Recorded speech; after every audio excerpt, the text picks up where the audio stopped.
I've known Josh for a long time, and Josh, in fact, is now a assistant professor at University of Toronto. He's a staff psychiatrist with us at the Mood Group at UHN and is the medical director at the CRTCE.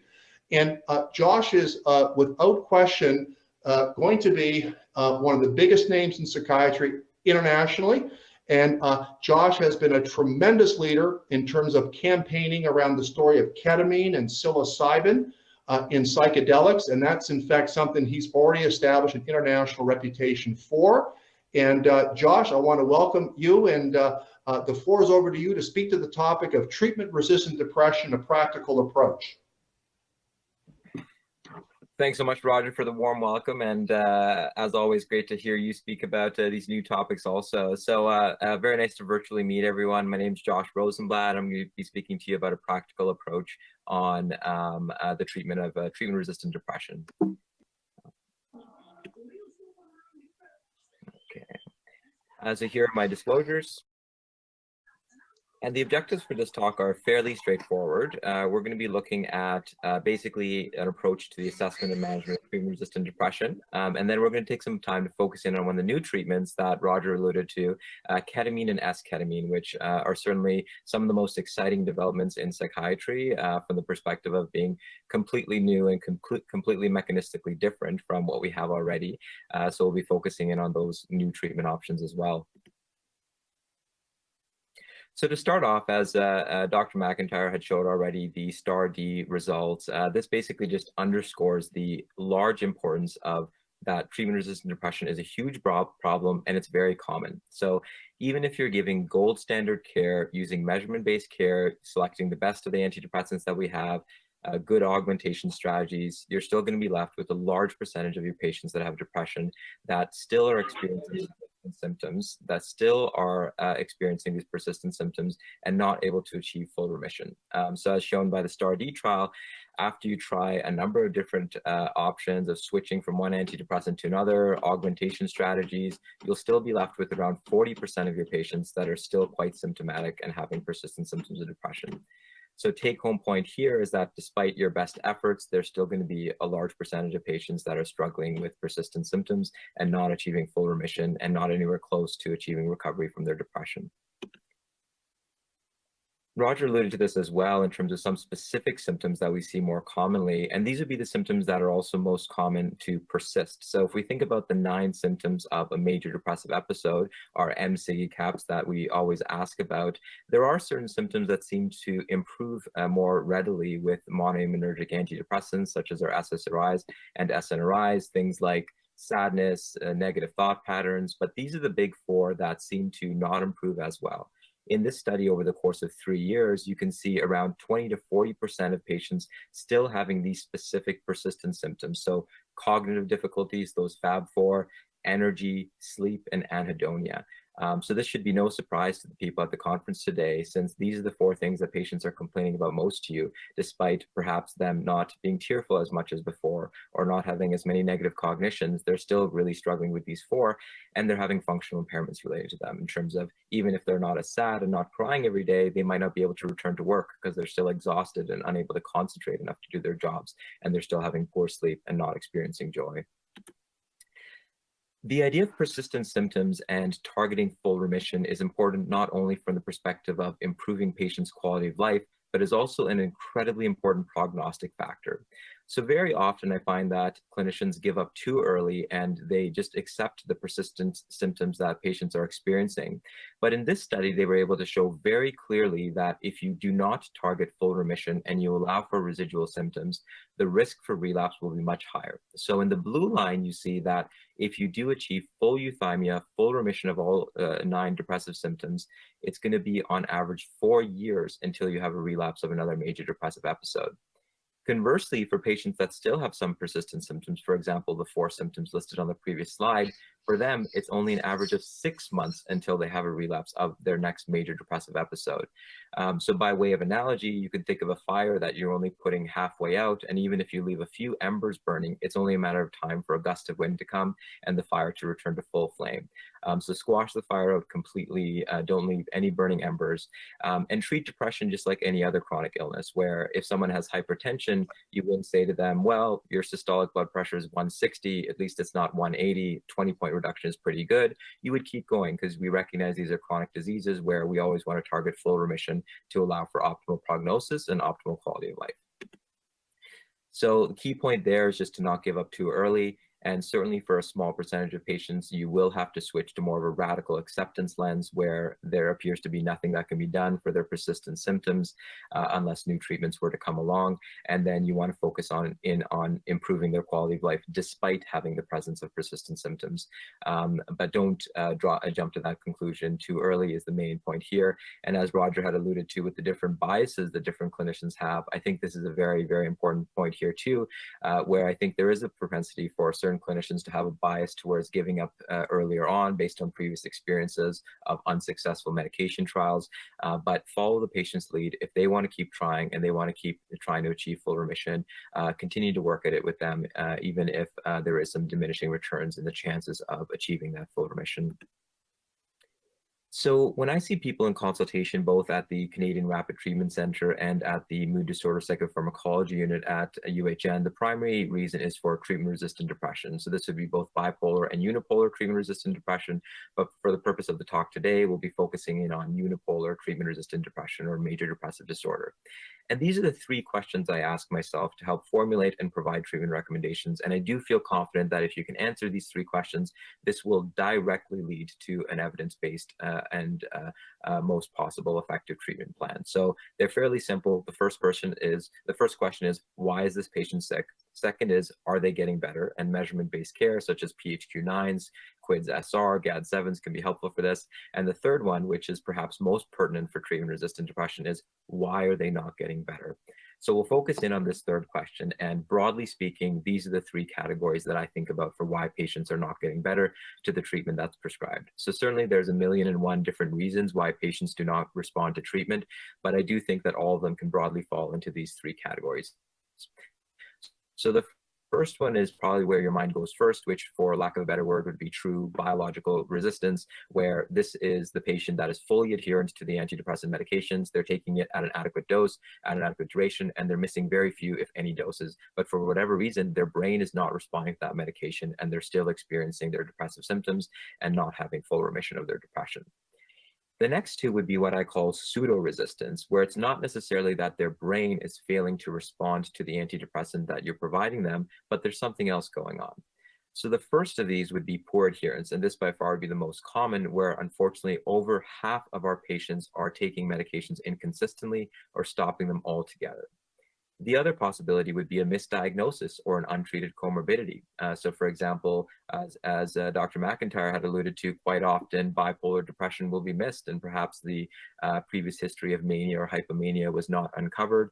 So you're treating them for a unipolar depression, but this has been ineffective because what they actually have is bipolar disorder, a bipolar depression. So certainly every time that a medication fails, taking a step back and going back to the diagnostic drawing board to try to see if there's something we're missing is very important in trying to assess what would be the next management step. So working backwards here, with that third one being the differential diagnosis, looking for both possible alternative explanations as well as comorbidity. This could be a whole talk on its own, but just emphasizing that point of taking the time to reassess your diagnosis and see if you're missing anything.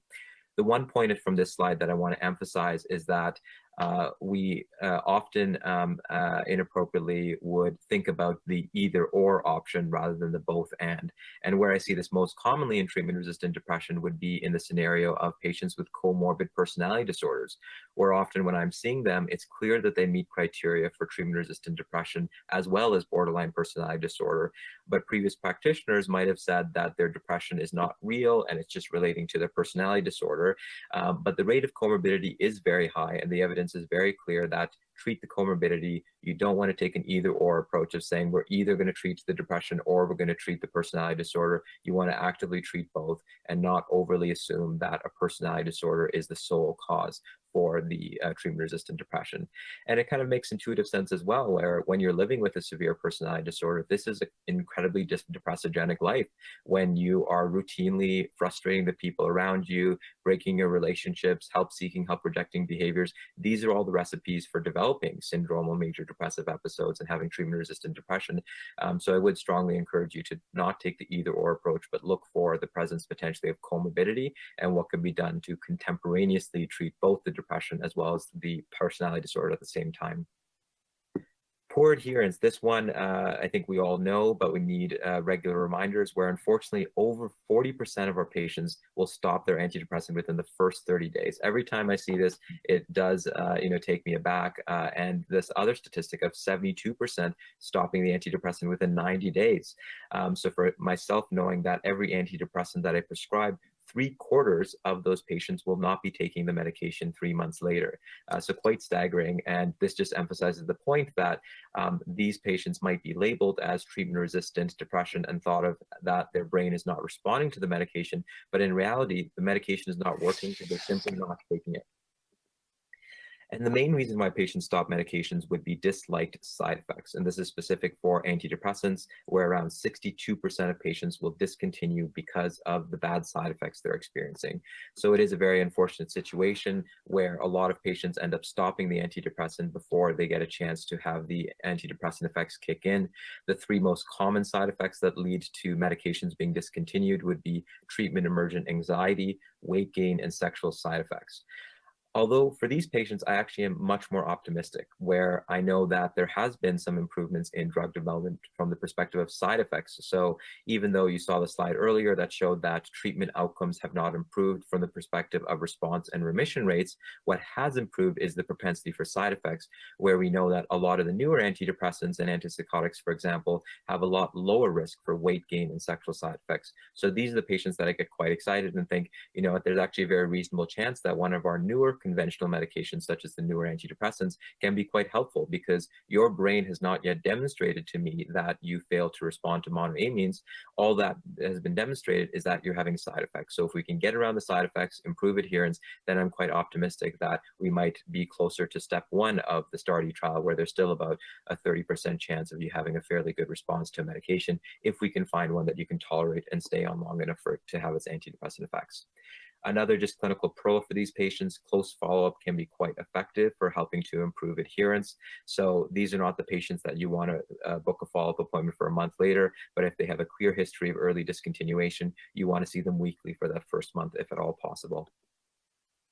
So these are the specific ones that have lower risk for weight gain and sexual side effects. So among the antidepressants, bupropion, vortioxetine, vilazodone, levomilnacipran, and desvenlafaxine. Certainly there would be some variability even amongst this group, with bupropion probably being the one that's the only one that's truly weight neutral. But even for that, and placebo having around a 10% risk of having weight gain.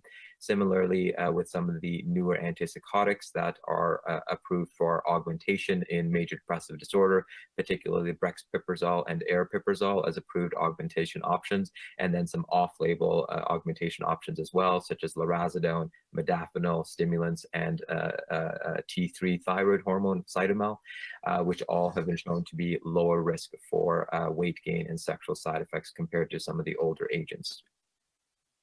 So then we come to this idea of true biological resistance. So this is the patient where you have the right diagnosis, they've been taking the medication as prescribed, but for whatever reason, their brain is not responding to the antidepressants.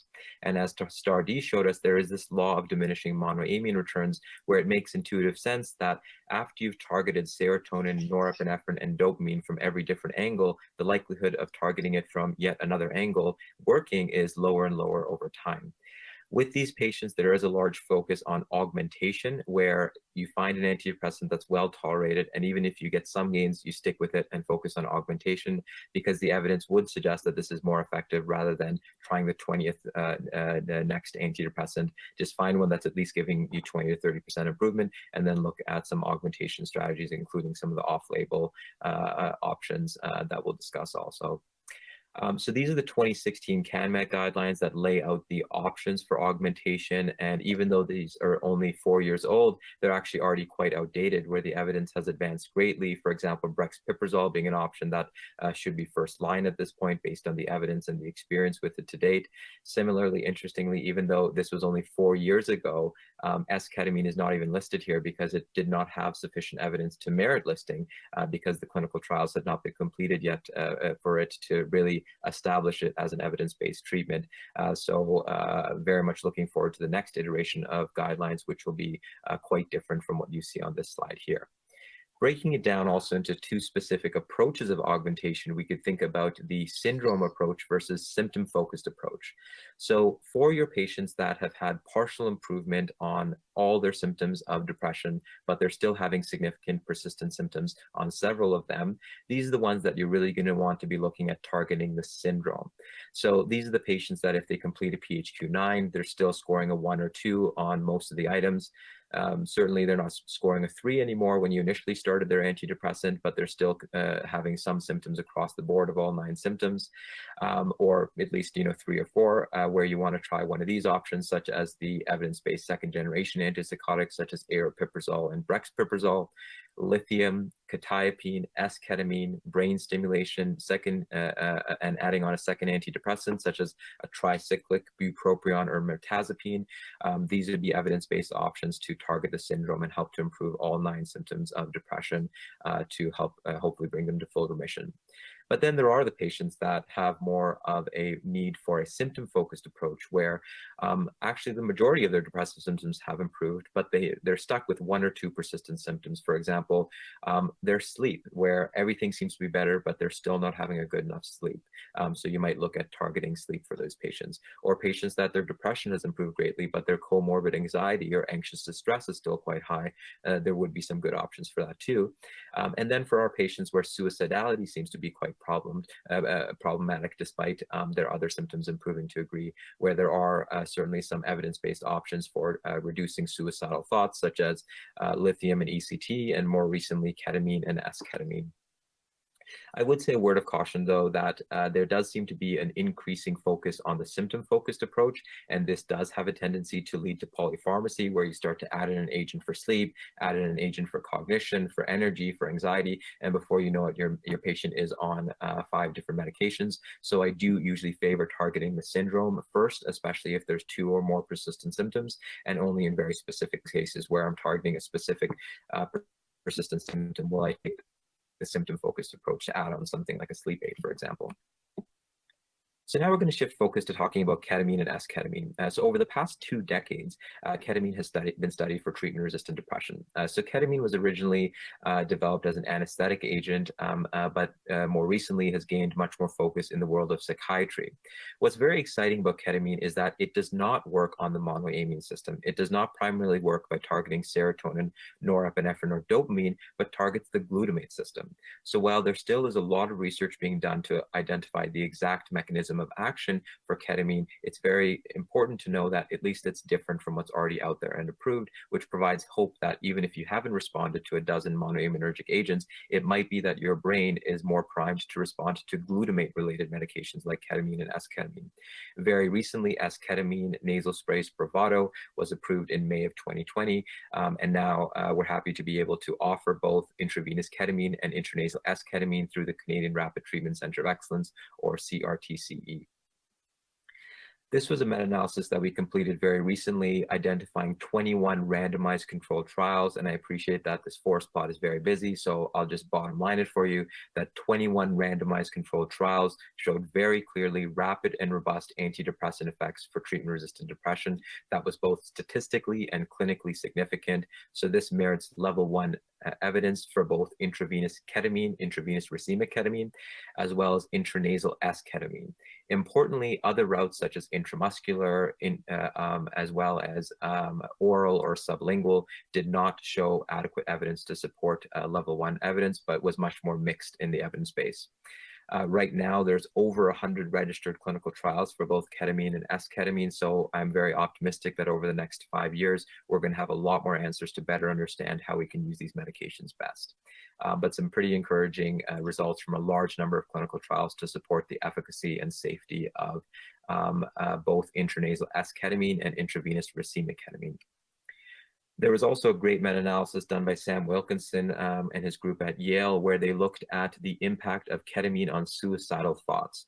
So what they did was they took the patient-level data for all randomized controlled trials and included only patients that had baseline suicidal ideations. So for a reference point, at baseline, 100% of these patients had suicidal thoughts. Only 1 day later, as you can see with the green bar, around half of them no longer were experiencing any suicidal thoughts at all.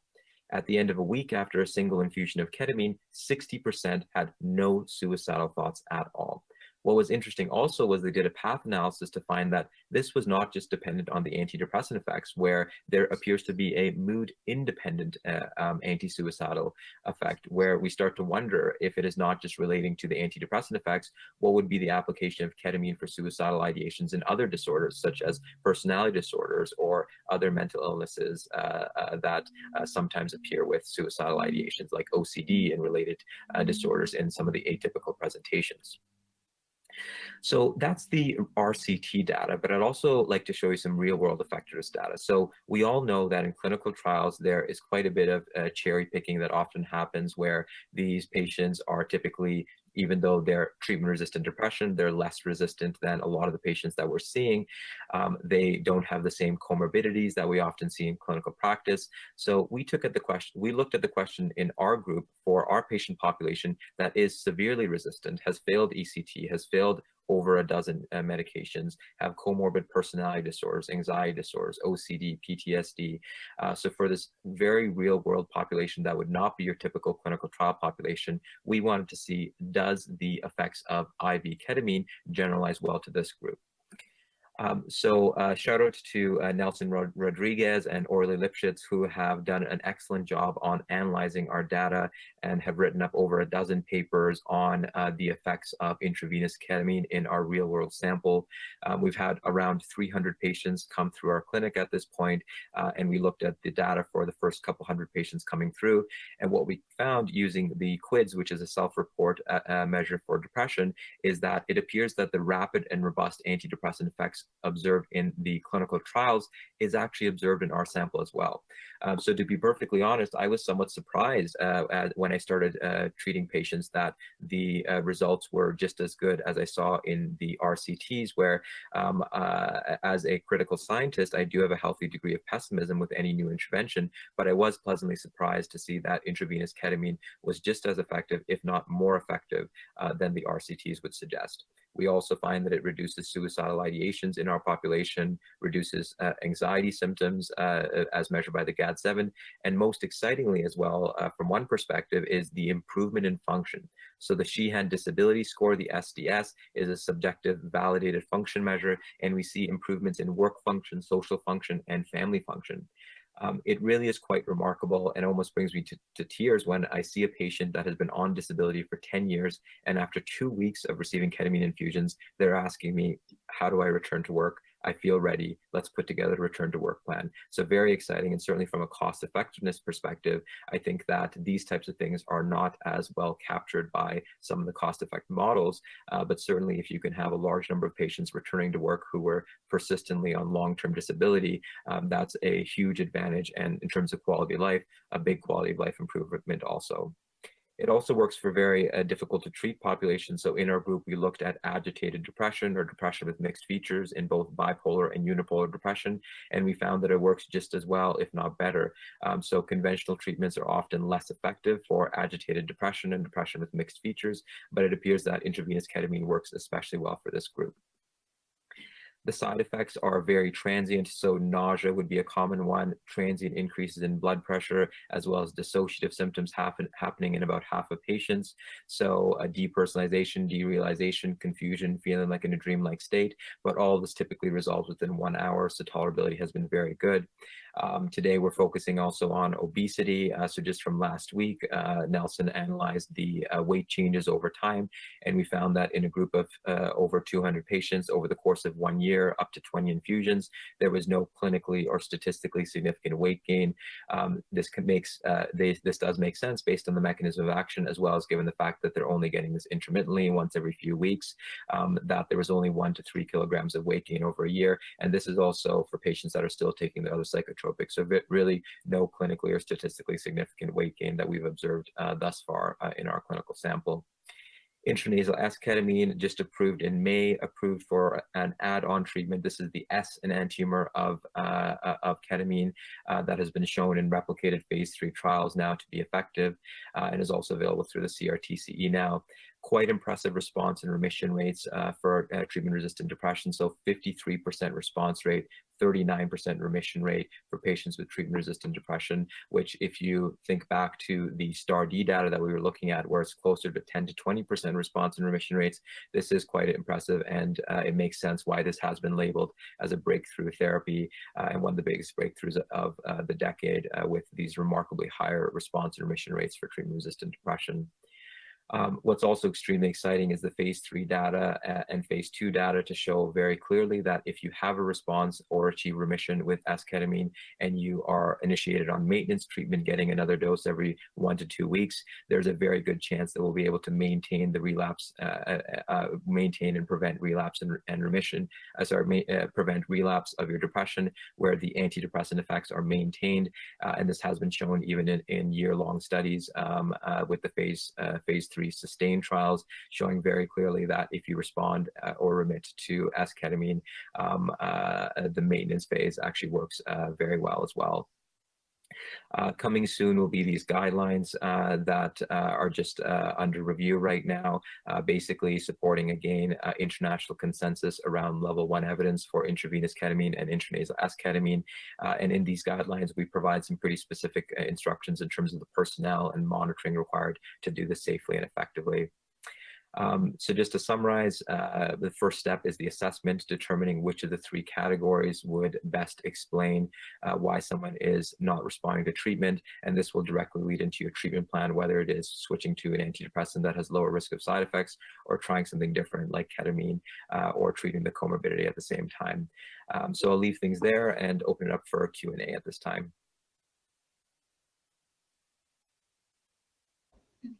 Okay, great. So the first question here, recommendations for maintenance with ketamine or esketamine. So with the esketamine, the clinical trials use a maintenance schedule of repeat dosing every 1 to 2 weeks. So there needs to be flexibility where patients may need to increase or decrease the frequency over time. So you really want to titrate it to the point where there's minimal remission, minimal relapse of symptoms in between doses. The general rule of thumb that I have is you want to have less than 30% return of symptoms in between doses. So that would go for IV ketamine or intranasal esketamine, where if you're having a full relapse of symptoms, it's unlikely that a single dose will bring you back to your baseline or to euthymia. So wanting to just be proactive, but the frequency for the nasal would be every 1 to 2 weeks. For the IV, often we're able to do it less frequently. So the average would be once every 4 to 6 weeks typically, and very rare that someone would need it, for example, weekly or every other week. So we do titrate it over time, but that's the approximate range. Why is ketamine so expensive as a treatment? Excellent question. The main reason is because of the personnel requirements. So for ketamine to be administered in Ontario with the CPSO requirements, you need a psychiatrist, an anesthesiologist, and 2 nurses all there. And unfortunately, OHIP would not cover the cost for those personnel. So the ketamine itself is relatively cheap, but the personnel and supplies required is where the cost is, unfortunately. And hopefully this is something that OHIP will start to cover in the near future. Do you feel bioavailability is more predictable with IV ketamine versus intranasal esketamine? So by definition, any intravenous medication would have 100% bioavailability. So that by definition would have increased predictability. With intranasal esketamine, the bioavailability is approximately 50% plus or minus 10%. And with the intranasal device that comes with the esketamine Spravato, the standard deviation is on the lower end compared to some of the other intranasal devices that some sometimes people use off-label. So you'd be looking at plus or minus 10%, so about 50% bioavailability of intranasal versus IV. Does the reduction of suicide ideation with ketamine reduce suicide itself? Great question. Suicidal ideations does not always map directly onto completed suicides. The long and short of this is that we do not know. There has not been studies to date that have definitively demonstrated reduced completed suicide. So this is a key important difference compared to, for example, lithium and clozapine, where we can say that there's actual reduction in completed suicide. For ketamine, what we know now is that there's reduction in suicidal ideations, but we don't know if that maps onto reduction in suicide itself. Improvement following ketamine does not seem to last. Symptoms return after a few days. Excellent question. Key point here, ketamine is not a cure. Just like any of our antidepressant medications, if you stop the antidepressant effects go away. So maintenance is required for most patients, whether it's intranasal esketamine or intravenous ketamine. So getting on a maintenance schedule, as I mentioned, that for many patients, if they were coming in once every 4 to 6 weeks for a booster infusion, that would work fairly well. And by no means would we claim that ketamine is curative, but you do need the repeat dosing. Does it have to be administered with an anesthetist present? So for intravenous, yes, absolutely. For intranasal esketamine, you need a healthcare professional as per the Health Canada approved product monograph, but you do not necessarily need an anesthesiologist there on site. So I think we'll leave it there then. Josh, just one last question for you. You talked about guidelines. I'll put you on the spot. We're going to create the guidelines today before lunch hour.